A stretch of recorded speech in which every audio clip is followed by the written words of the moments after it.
Bueno, buenas tardes a todos, bienvenidos. Vamos a empezar con la tercera sesión de la materia Introducción a la Administración. Recuerden que en algunas otras áreas se conoce como Fundamentos de la Administración. Finalmente vienen siendo las bases para que ustedes en lo posterior entiendan un poco más las estrategias administrativas, en dado caso de ser del área administración, o en el dado caso de hacer alguna otra licenciatura, encuentren o entiendan un poquito más cómo trabaja una organización, qué áreas funcionales, qué escuelas administrativas, qué departamentos tiene. Bueno, los invito nuevamente a que revisen lo que hay, el material que hay en la plataforma. Recuerden, ahorita estamos revisando la semana número 3, las actividades ya están subidas, las tareas ya están abiertas, entren a los foros, de esa forma me puedo dar cuenta cómo ustedes pueden aplicar la teoría en su vida práctica. O sea, no importa si laboran o no, o si es un área administrativa o no, pero estos conceptos que se manejan ahorita en esta primera parte son muy básicos. O sea, en cualquier organización, inclusive aunque no llegaran a trabajar, hasta en su casa pudieran ocupar todas estas áreas de conocimiento. Entonces es importante, entren a los foros. De esta forma yo me doy cuenta de si entienden un poquito los términos, sobre todo aplicados a la vida real, ¿sí? Bueno, y también realicen, por favor, sus tareas para darle seguimiento en tiempo y en forma, y sobre todo no corramos al final, ¿sí? Recuerden que hay que presentar una evaluación, unos resultados para acreditar la materia. Bueno, pues, empezamos, ¿no? Vamos a hablar ahorita de las funciones de la administración. Bien, entonces vamos a empezar ahorita, ¿sí?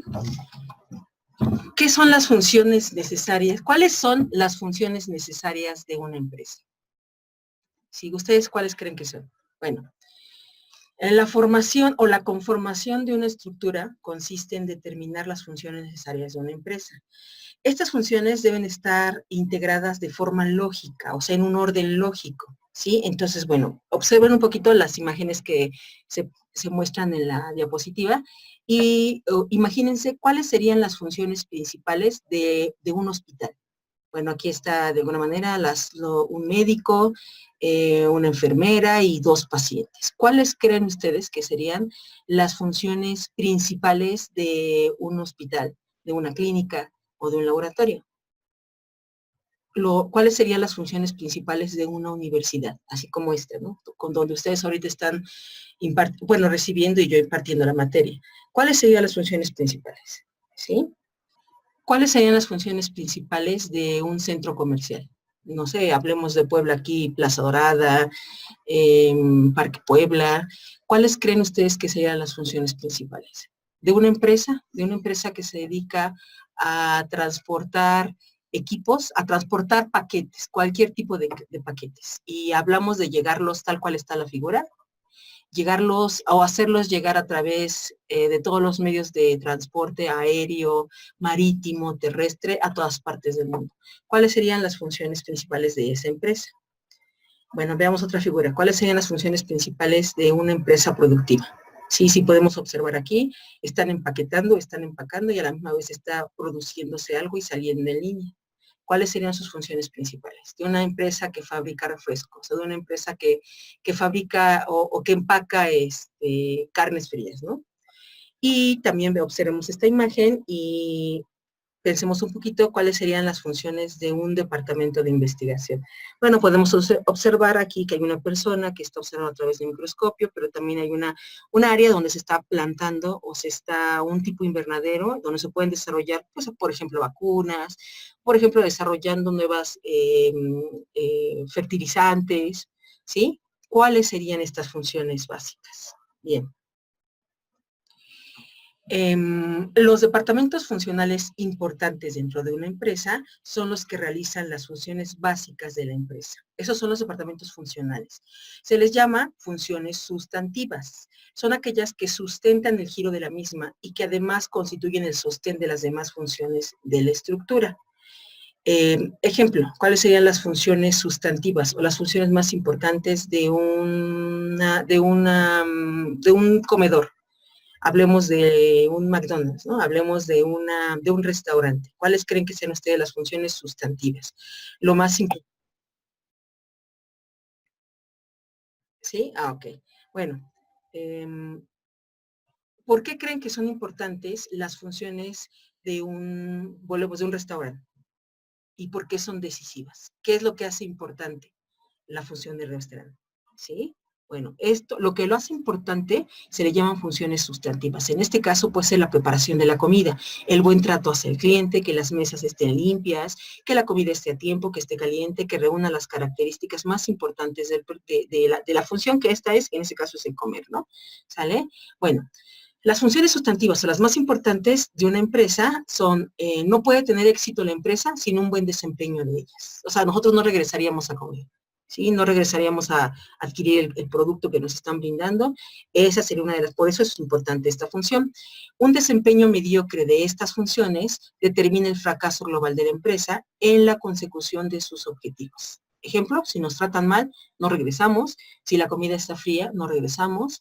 Si la persona que nos atiende no nos atiende en tiempo y en forma, tampoco, o no recomendamos este restaurante, ¿no? Bueno, otras funciones que en la práctica son las que más atención requieren. Se les asignan más recursos, equipo, personal e inversión. ¿Sí? Si pongo el ejemplo otra vez del restaurante. Si en este restaurante nosotros tenemos una demanda muy creciente de clientes, ¿qué es lo que tendría que hacer la parte operativa de la empresa? Asignarle recursos, asignarle más gente que atienda, más meseros, o otro chef, o otro ayudante de cocina, ¿no? O en su defecto podemos poner equipo. Hablamos de equipo, mesas, o personal que nos esté recibiendo y nos esté llevando a nuestra área. Sí, entonces estas son algunas de las funciones importantes, ¿no? Bueno, ahora, las funciones adjetivas de una empresa son aquellas funciones de la estructura de la empresa que sirven para dar apoyo y permanencia a las funciones sustantivas. Además, van a ayudar a cumplir los compromisos de las últimas, ¿sí? Bueno, hablamos ahora de un hotel. ¿Cuáles serían las funciones más importantes de un hotel? Bueno, que cuando nosotros lleguemos encontremos un cuarto o una habitación disponible, que la habitación esté limpia, que esté ordenada, que nos atiendan muy bien. Pero ¿cuál sería una función adjetiva de esta empresa? Bueno, si por ejemplo este hotel cuenta con albercas, o si este hotel cuenta con un área de comidas, o con servicio de lavandería, o con un servicio, por ejemplo, de lavado y planchado, o de reparado de autos, o de paquetería, estas serían las funciones adjetivas de una empresa, aquellas que sirven para dar apoyo y permanencia a cumplir las funciones sustantivas, ¿sí? Bueno, entonces, resumiendo, hay funciones importantes, funciones sustantivas y funciones adjetivas dentro de una empresa. Vayan ustedes pensando qué funciones sustantivas y adjetivas se elaboran o se realizan en la empresa donde ustedes actualmente laboran, ¿sí? Bueno, ahora vamos a pasar a otro tema, que es clasificación de las empresas. Aplicar la administración más adecuada a la realidad y a las necesidades específicas de cada empresa es la función básica de todo administrador, ¿sí? Entonces, para aplicar esa realidad y las funciones básicas sean aplicables dentro de lo que los administradores deben de realizar, debemos conocer la clasificación de las empresas. Tienen varias clasificaciones, vamos a tocar algunas solamente, pero los documentos que ustedes tienen en la plataforma podrán ver más clasificaciones todavía, pero voy a tocar solamente las que considero más importantes o de más uso, ¿no? Bueno, una de las clasificaciones, perdón, de las empresas es que se clasifican por su actividad o por su giro. Esto es, las empresas se clasifican en industriales, comerciales y de servicio, ¿sí? Dentro de la línea de industriales, de las empresas industriales, que la clasificación industrial se dividen en extractivas y en manufactureras. Las extractivas, a su vez, se van a subdividir en empresas primarias, secundarias y terciarias. Las primarias son aquellas que extraen el recurso directamente de la madre naturaleza, ¿sí?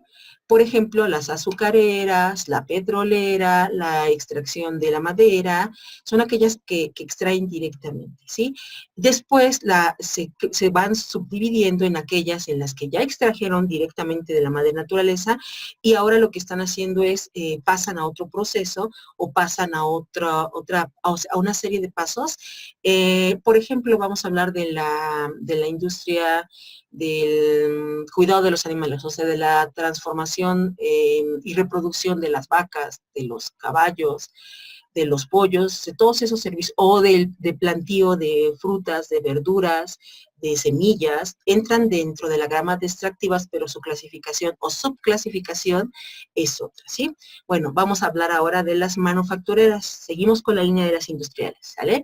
Las manufactureras son aquellas empresas que se dedican a transformar lo que ya se extrajo de las industrias del primer bloque, que son las extractivas, y ahora ellos la transforman. O sea, este azúcar, por ejemplo, las industrias azucareras que forman parte de la clasificación extractivas, entregan el azúcar, los ingenios azucareros entregan el azúcar a quién, por ejemplo, a los refresqueros.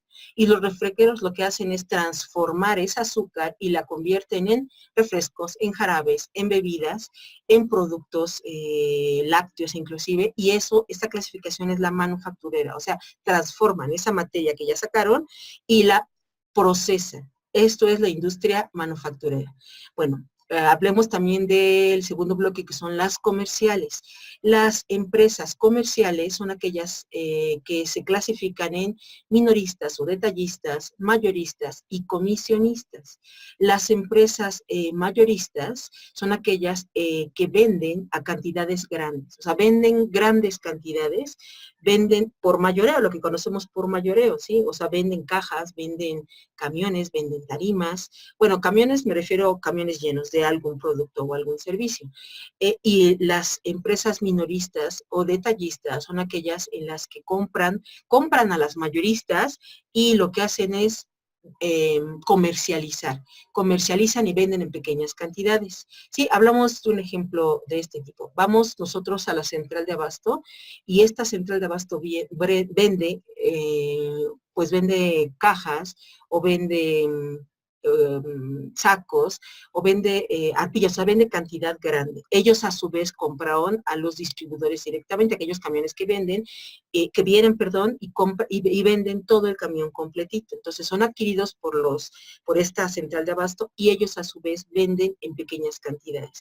Es cuando llega la camionetita o llega el personal o personas, perdón, de tienditas, de negocios pequeños y compran en pequeña cantidad. Son minoristas o detallistas, ¿sí? Pero ¿qué pasa con aquellas personas, volvamos a frutas y verduras, que lo que hacen es distribuir de casa en casa? O sea, pasan por las calles y están ofertando sus productos y sus servicios, te llevan ese producto, ese servicio a tu casa. Esos son los comisionistas. Reciben, o en este caso reciben un pequeño pago por lo que venden, ¿sí? Bueno, dentro de esta línea de comisionistas entran los que te venden productos por catálogo, ¿sí? Por ejemplo, aquella señora que pasa en las mañanas por tu casa y que te vende el Yakult o que te vende el Soful y llega en su bicicleta y te ofrece algo, ¿no? Bueno, o aquellas personas que te venden sus servicios por catálogos, venta por catálogos. Estos son los comisionistas, ¿sí? Bueno, pasamos a la tercera línea, que es la de servicios, las empresas de servicios.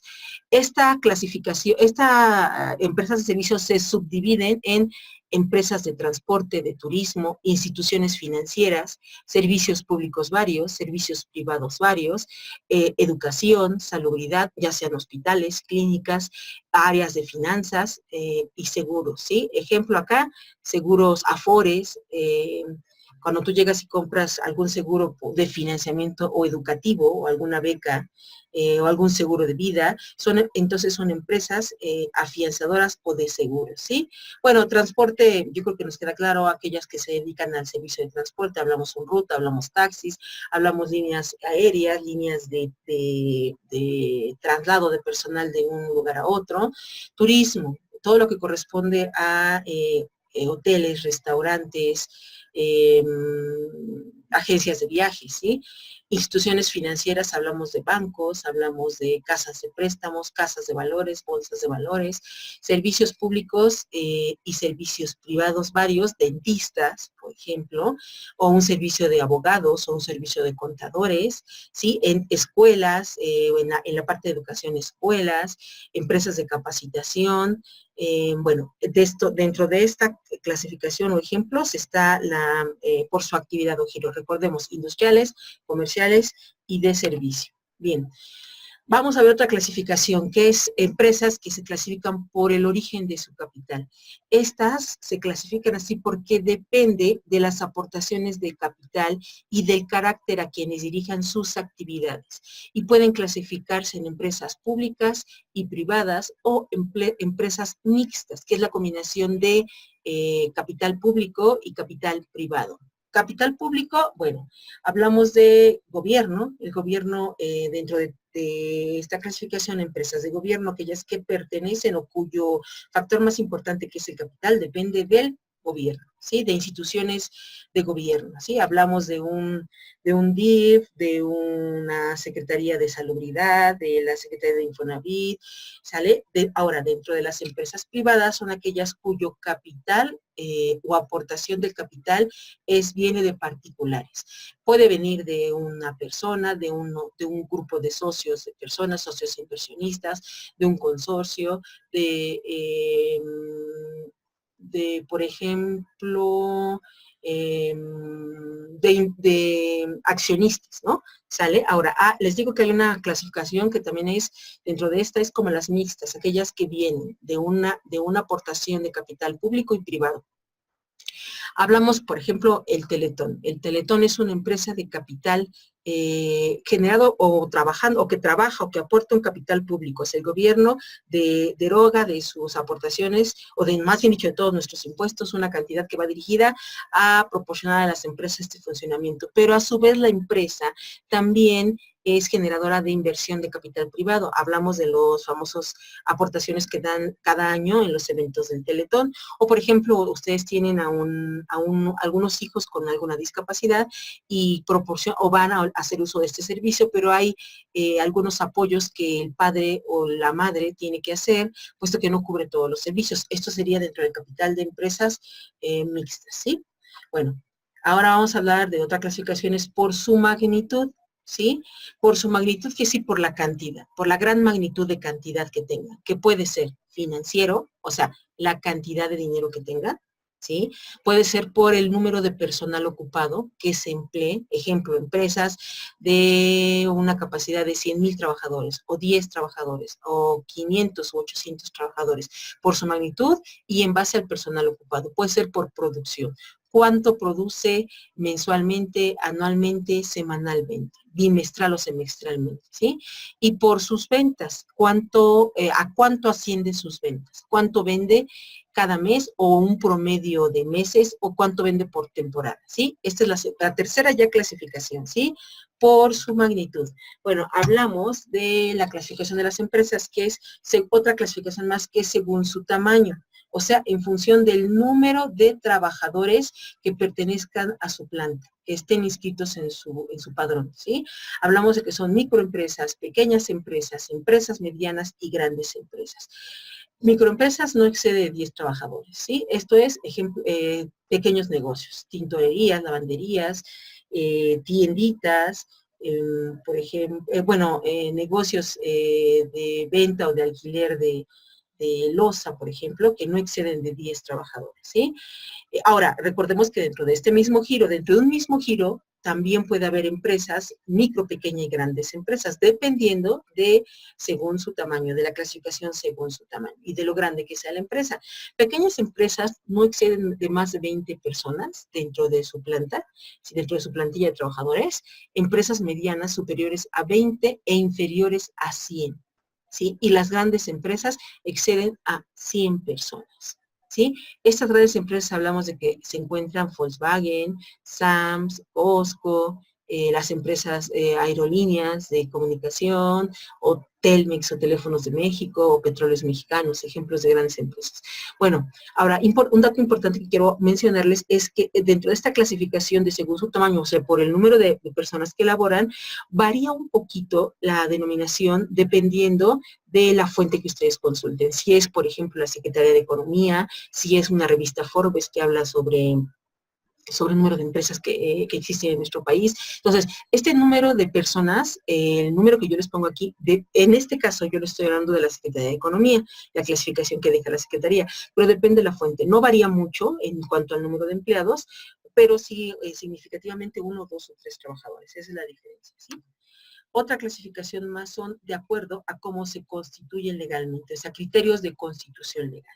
Hablamos de empresas de sociedad anónima, aquellas que están constituidas de un capital social en un fondo común dividido en acciones y la administración. Sociedad anónima es una de las figuras de criterios de constitución legal que más se usa actualmente, ¿sí? Sociedad anónima abierta es aquella que hace oferta pública de sus acciones en la ley del mercado de valores.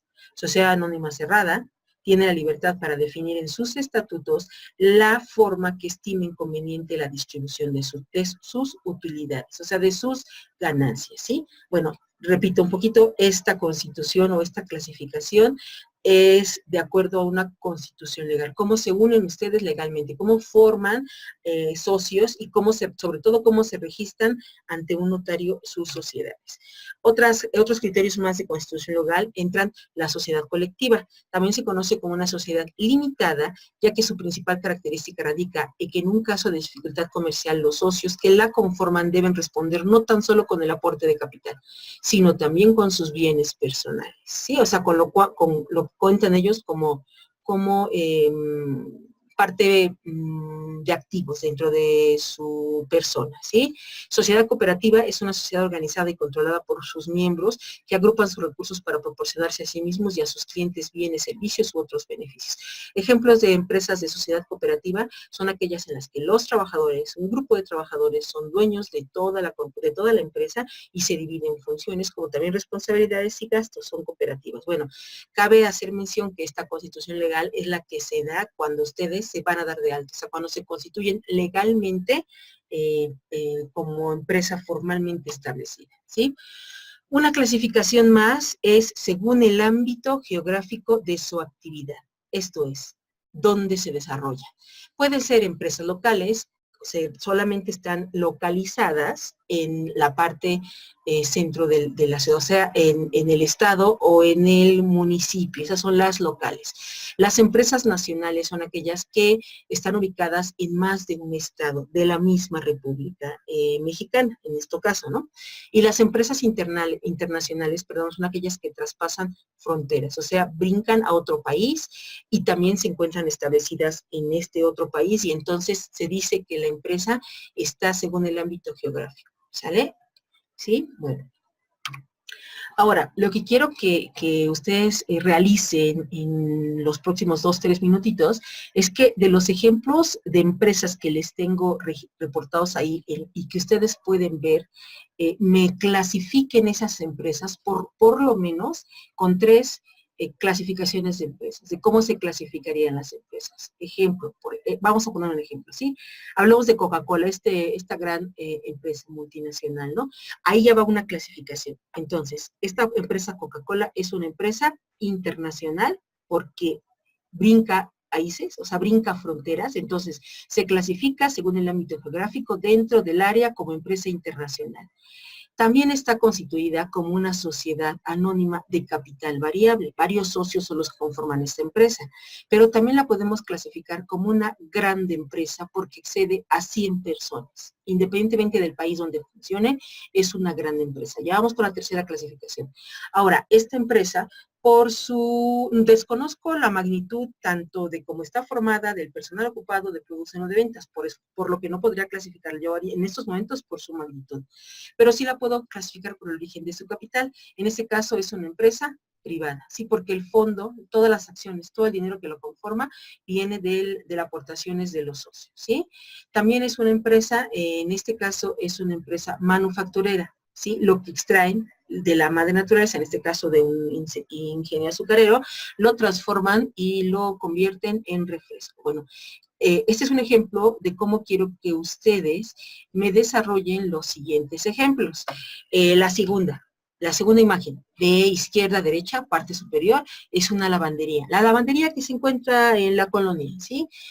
¿Cómo clasificarían? Por lo menos 3, clasifíquenme por lo menos con 3 diferentes clasificaciones cómo se encuentra la lavandería que está ubicada en la colonia o en la calle principal de la colonia, o por el sur norte de la ciudad por donde yo vivo, ¿sí?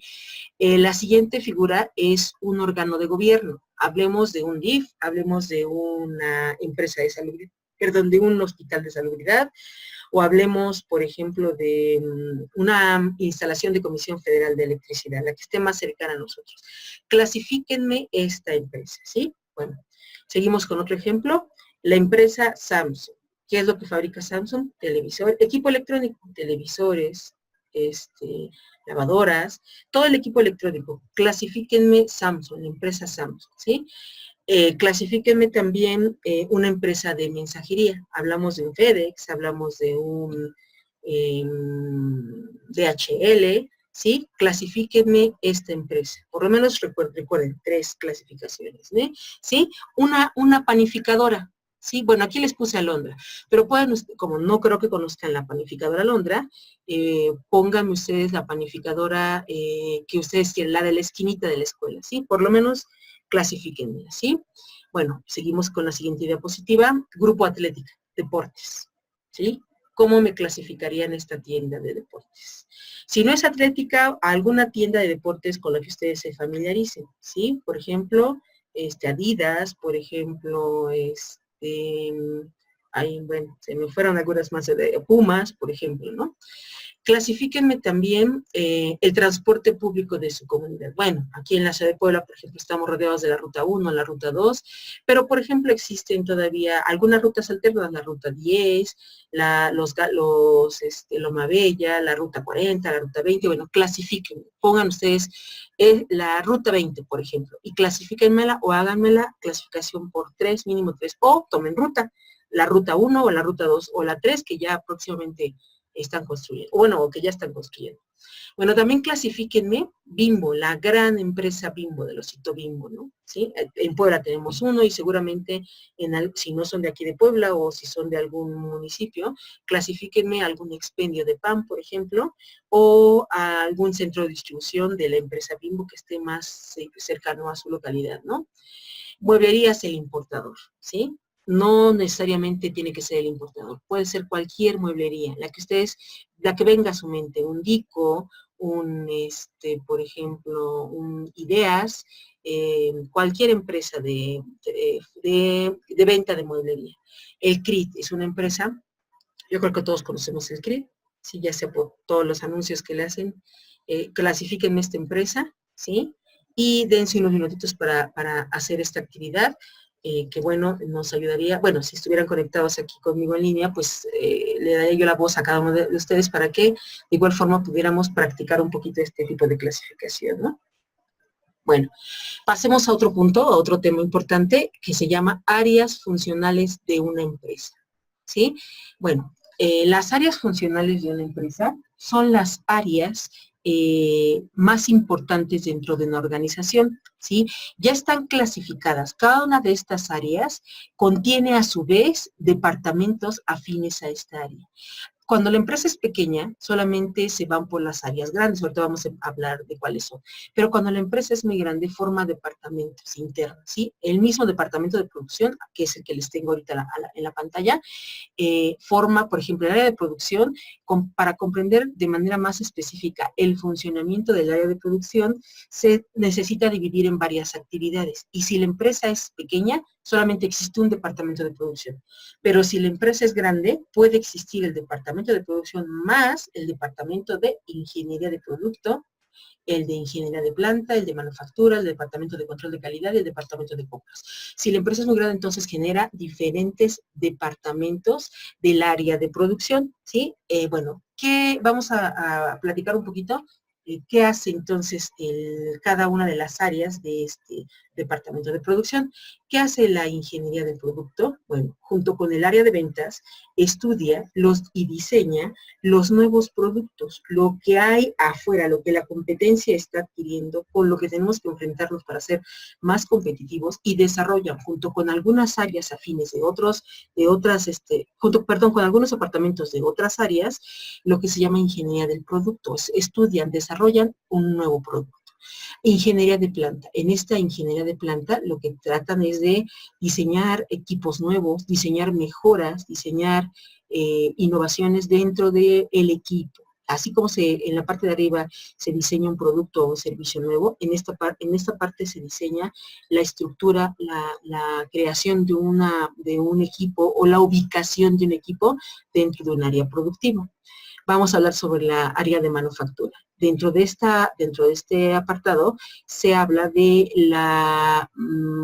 dentro de una empresa de cómo se produce, cuál es la secuencia de pasos para producir un producto o un servicio. Entonces hablamos de la manufactura, ¿sí? Todas aquellas líneas, todas aquellas áreas, todos aquellos pasos que nos van a dar como producto final ya entregar el equipo a otro departamento más que se va a encargar de otras funciones. Pero esa es la manufactura, cómo lo va a producir, ¿sí? Vamos a hablar del departamento de control de calidad. Bien, este departamento de control de calidad se encarga de verificar lo que ya se está produciendo, lo que ingeniería de producto ya entregó, lo que ingeniería de planta ya modificó en cuanto a equipo, en cuanto a herramienta, en cuanto a áreas productivas y lo que se produjo. Entonces el Departamento de Control de Calidad le da su visto bueno y ve si es aceptado o no por el cliente y más a mi favor, si es aceptado o no, de acuerdo a una especificación que es entregada a ese departamento y produce satisfacción en el cliente, ¿sí? Y el Departamento de Compras es aquel que se encarga de adquirir los suministros necesarios para que todos los departamentos de la empresa funcionen óptimamente, ¿sí? Bueno, en algunas áreas, ustedes en su vida práctica, las pueden encontrar que reportan a otra área más. Por ejemplo, compras, lo pueden encontrar ustedes que reporta al área de ventas, por ejemplo, ¿no? Pero ya depende mucho de cómo la organización estructure estas áreas productivas, ¿sí? Pero les estoy contando, o les estoy hablando acerca de lo que la teoría nos dice, ¿no? Ya ustedes podrán corroborarlo dentro de sus áreas de trabajo. Otra área importante también es la mercadotecnia, área de mercadotecnia.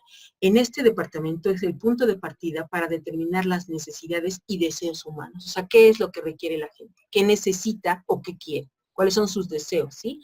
El concepto de mercadotecnia se puede poner en práctica por medio de la llamada mezcla de mercadotecnia. Es el famoso mix de la mercadotecnia o marketing mix, que es hablar de las 4 P's. La plaza, primero el producto, a dónde se va a distribuir la plaza, qué precio se le va a dar al final del producto y después cómo se va a promocionar, cómo vamos a hacerlo saber al cliente que ya produjimos de acuerdo a ciertas características, de acuerdo a ciertas tendencias del mercado, alzar la manita y decir, a ver aquí, yo lo vendo y por introducción te hago un precio de tanto o un descuento de tantos, o si me adquieres tantas piezas o tantos kilos o me apartas tantas áreas, de consumo, te doy excelentes precios, ¿sí? Bueno, ahora, ¿qué áreas se ven involucradas en el departamento de mercadotecnia? Bien, estamos hablando de investigación de mercado, planeación y desarrollo de producto, ventas, promoción, publicidad y reparto.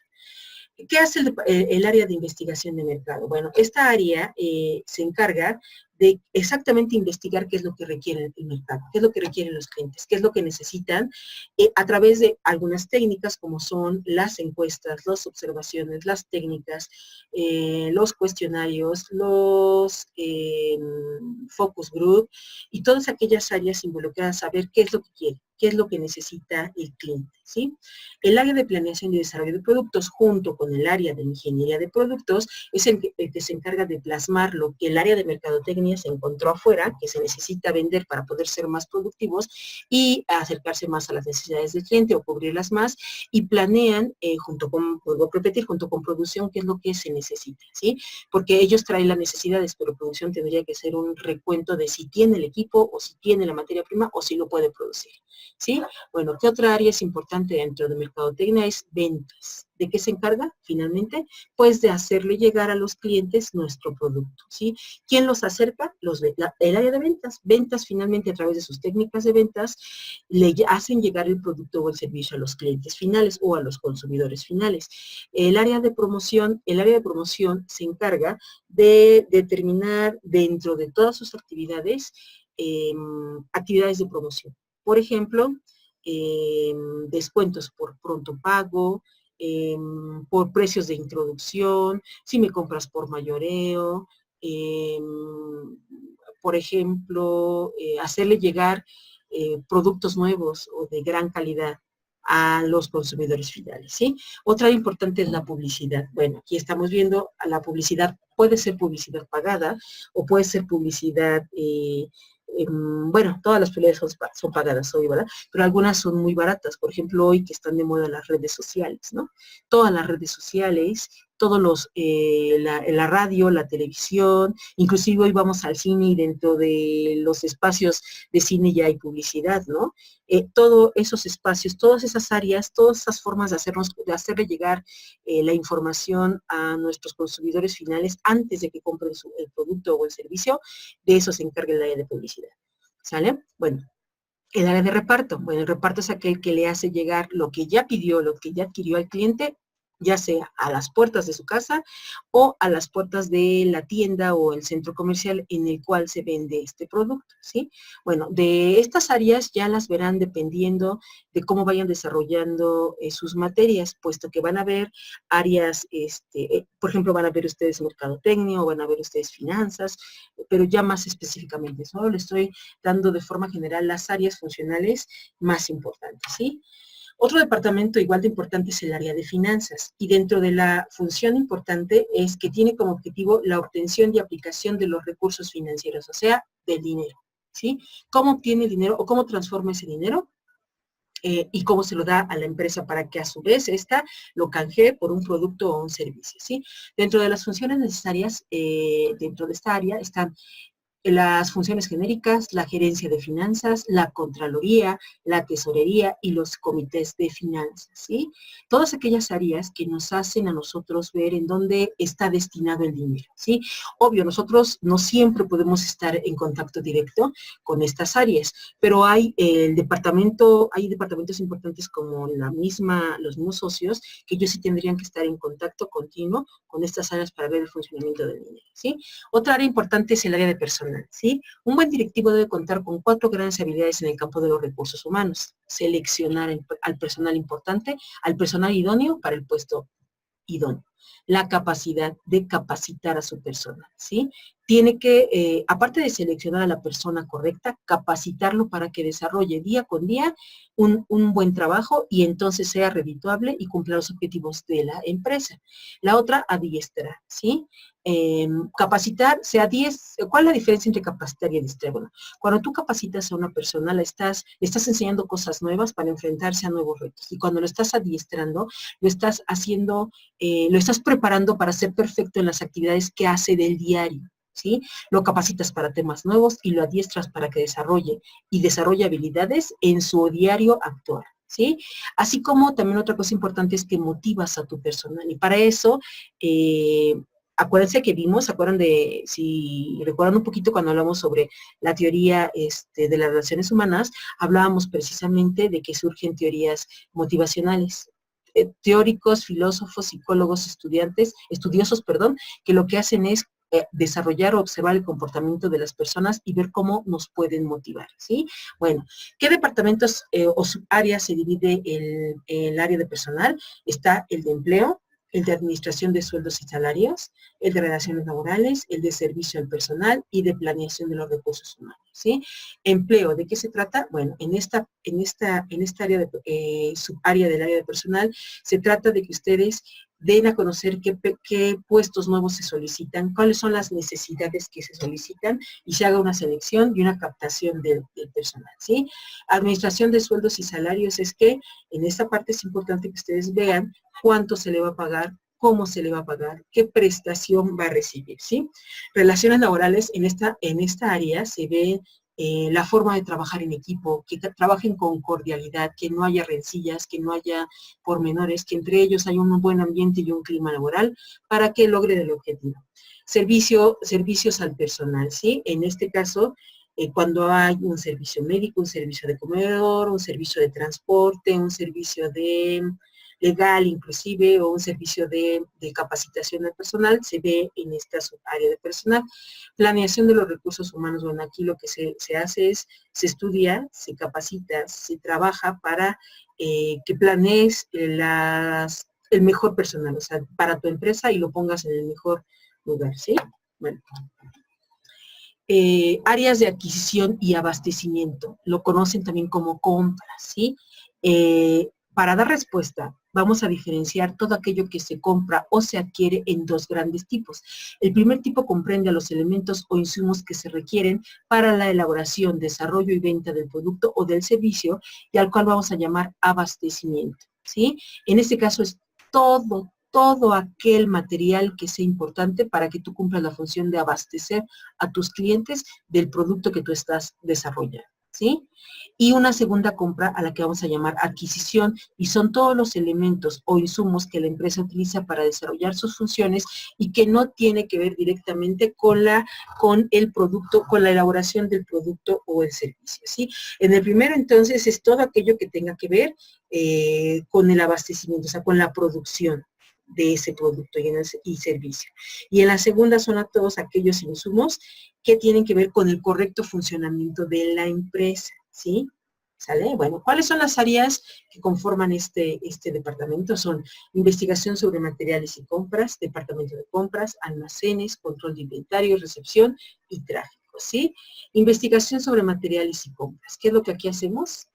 Proveedores, nos conectamos con proveedores, desarrollamos los proveedores, clasificamos a los proveedores para que podamos saber qué proveedor nos entrega en tiempo y en forma, dónde está ubicado este proveedor y si puede ser o no confiable, ¿sí? Departamento de compras, ¿qué es lo que hace? Bueno, ellos se encargan de darle movimiento a las órdenes de compra que genera cada departamento de la empresa a través de sus respectivos jefes y le hacen llegar sus solicitudes al departamento de compras. Compras lo que hace es adquirir estos productos o estos servicios para después poder ser llevados a la planta y cumplir con sus necesidades.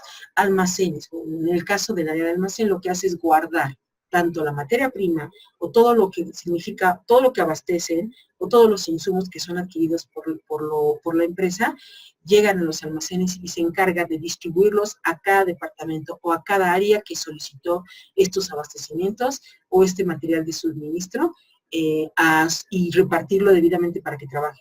El control de inventarios es ver cuánto existe en tanto de materias primas o de stock que le llamamos, como de producto terminal, ¿sí? ¿Cuánto hay? Desde que es comprado por primera vez y irle descontando poco a poco lo que las diferentes áreas van utilizando y controla de esta forma los inventarios, es decir, sabe cuánto necesita tener siempre mínimo para que la empresa no pare y siempre trabaje adecuadamente, ¿sí? Recepción. La recepción en el área de abastecimiento o de compras es recibir precisamente todas aquellas requisiciones que son compradas ya por la empresa. Y tráfico, el área de tráfico, es la que se encarga de transportar esas compras desde que llegan a la planta o desde que son entregadas por los proveedores a la planta hasta que pasan por todos los diferentes departamentos y son consumidas, ¿sí? Bueno, estas son el otro departamento que es áreas de adquisición, abastecimiento y compra, ¿sí?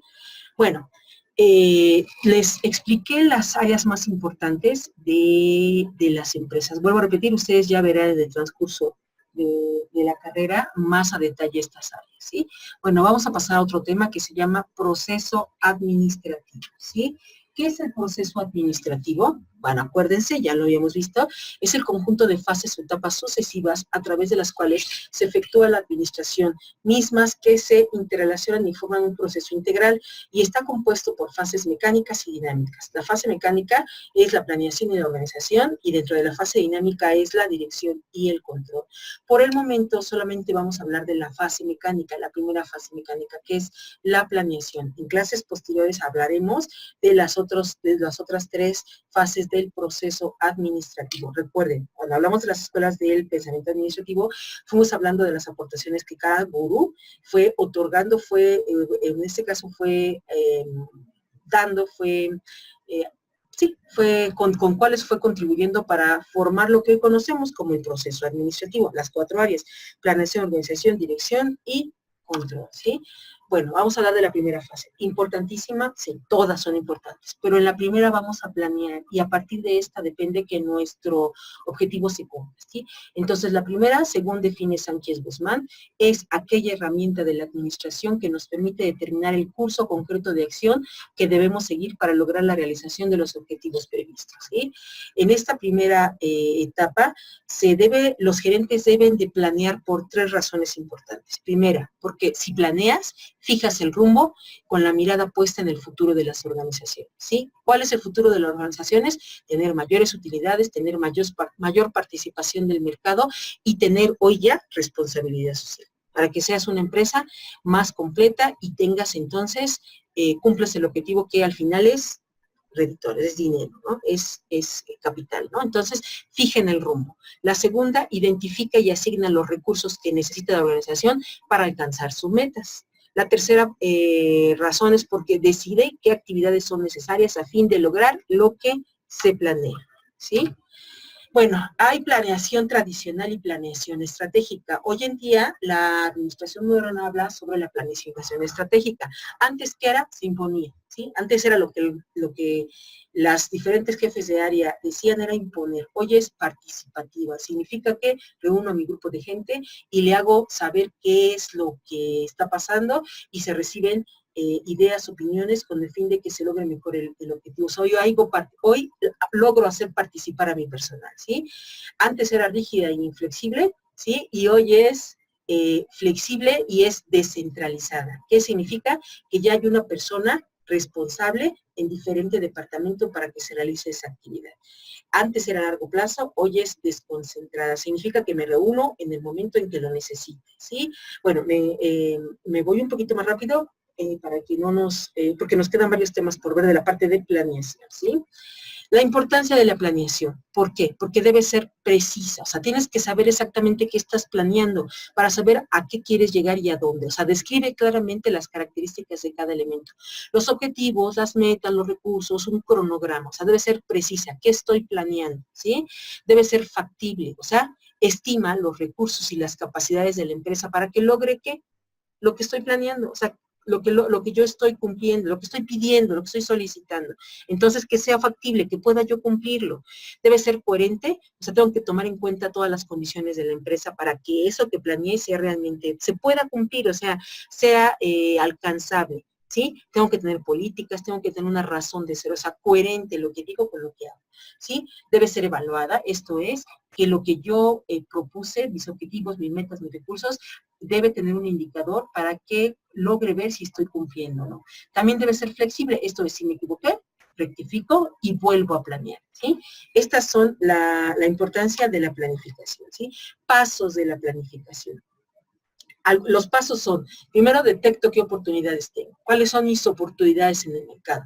Esto es, por un tema que está ahorita, por ejemplo, de moda, lo del mundial, que nosotros vamos a, bueno, parte de Latinoamérica o de Norteamérica, más bien dicho, vamos a hacer sede los juegos ahora sí que los siguientes juegos, bueno, dentro de 2 juegos o temporadas de juegos mundiales, ¿no? Entonces, detectemos esa oportunidad, tenemos que planear, tenemos que sacarle jugo a esa oportunidad que nos están dando de que se celebren, a lo mejor no en Puebla, pero se van a celebrar en México estos partidos. Entonces, ahora, ¿cuál es el objetivo de que se haga?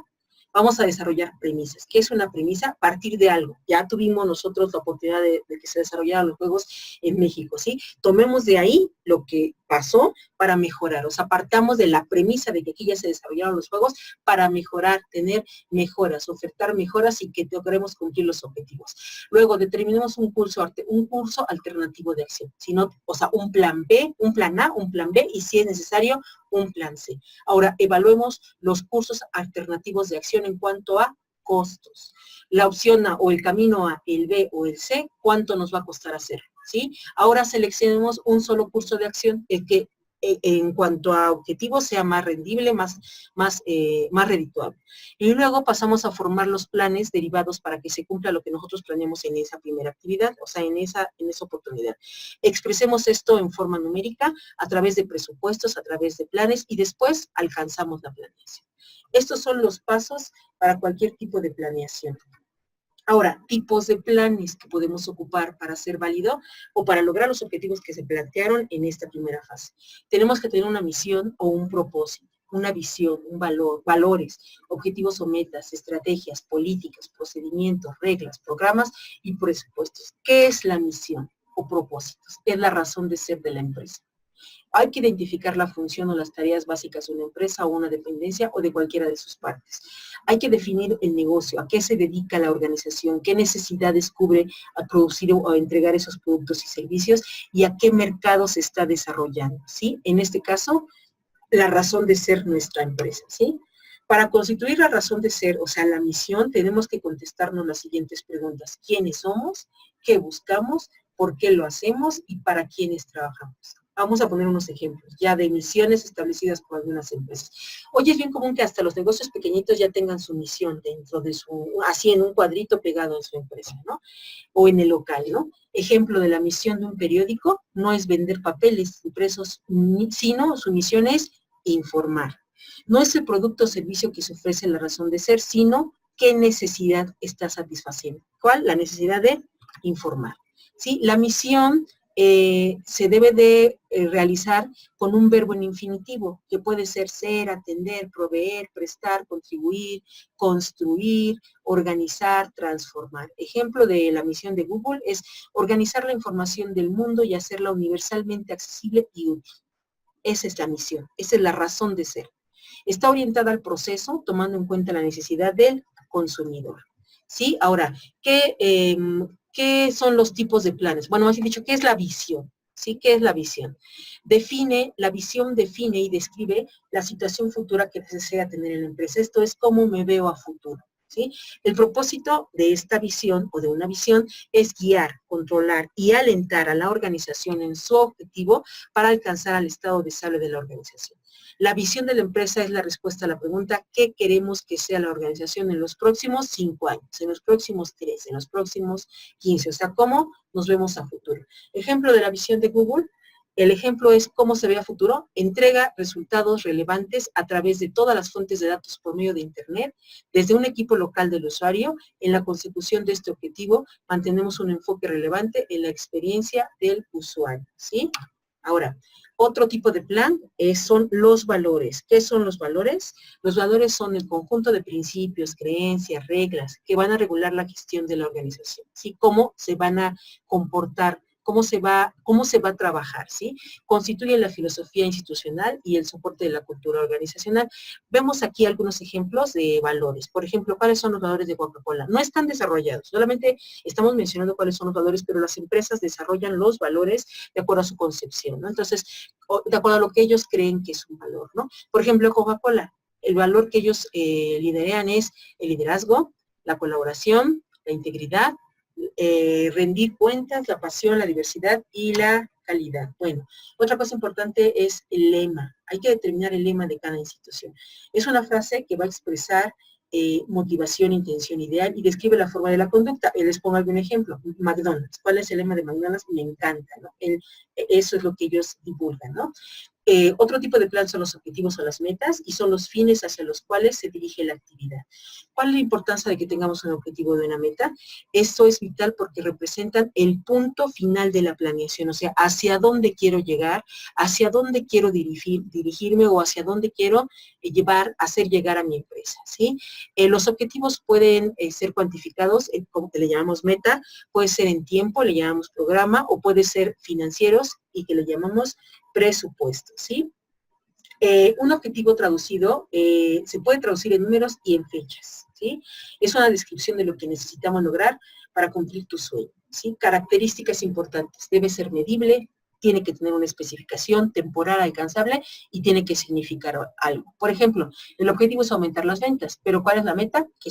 Que nos incrementemos un 4% de crecimiento al 30 de enero, por ejemplo, del año 2017, ¿no? Bueno, ¿qué son las estrategias? ¿Sí?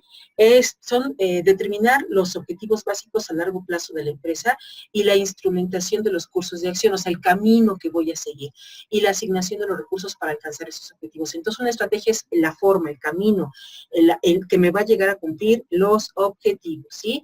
¿Qué son las políticas? Bueno, las políticas deben ser flexibles, pueden cambiar cuando así sea necesario, cuando la empresa lo requiere, y son declaraciones o interpretaciones generales que van a orientar para que tomamos correctas decisiones, ¿sí? Hacer posible la estrategia mediante planes concretos de acción que van a permitir alcanzar los objetivos. ¿sí? Bueno, me voy un poquito más rápido para poder cerrar este tema. ¿Qué son los procedimientos? Que es otro tipo de plan importantes. Son los planes que van a establecer un método en el cual vamos a soportar todas las actividades futuras, todo lo que queremos hacer. Son una secuencia de pasos con un orden cronológico de acciones y lineamientos que vamos a requerir para alcanzar unas actividades, ¿sí? Bueno, ¿qué son las reglas? Las reglas sí son rígidas y establecen las acciones específicas necesarias para evitar que existan desviaciones dentro de la organización, ¿sí? Una regla puede ser o no parte de un procedimiento, ustedes lo deciden, ¿sí? Y también existen normas y son las reglas que deben ser respetadas y que permiten al ser humano adaptarse a los diferentes aspectos y conductas de la vida. Hay programas también que también podemos seguirlos y tenemos técnicas de planeación. Dentro de las técnicas de planeación son manuales de objetivos y políticas que más adelante los van a ver. Hay diagramas de flujo y de proceso que también vamos a desarrollar en la segunda parte, que son técnicas, que es la segunda parte del proceso administrativo, que es la organización. Vamos a hablar un poquito más de esto. Y también hay gráficas o herramientas que nos ayudan a conseguir todo lo que nosotros ya planeamos, ¿sí? Gráficas de PER o métodos de ruta crítica. Bueno, hablamos de presupuestos. O sea, hay que hacer un informe del dinero que nosotros necesitamos para cumplir todo lo que se necesita. Bueno, con esto termino la parte del primer proceso, de la primera parte del proceso administrativo, que es la planeación, y déjenme recordarles, necesitan realizar sus actividades. Les recuerdo, los invito a que participen en los foros, de esa forma me puedo dar cuenta si entendieron un poquito más el tema y sobre todo que lo pueden aplicar a su forma real. Realicen sus actividades, realicen su evaluación. Recuerden que estamos a la mitad y bueno, echemos de todas las ganas. Gracias y que tengan buen fin de semana.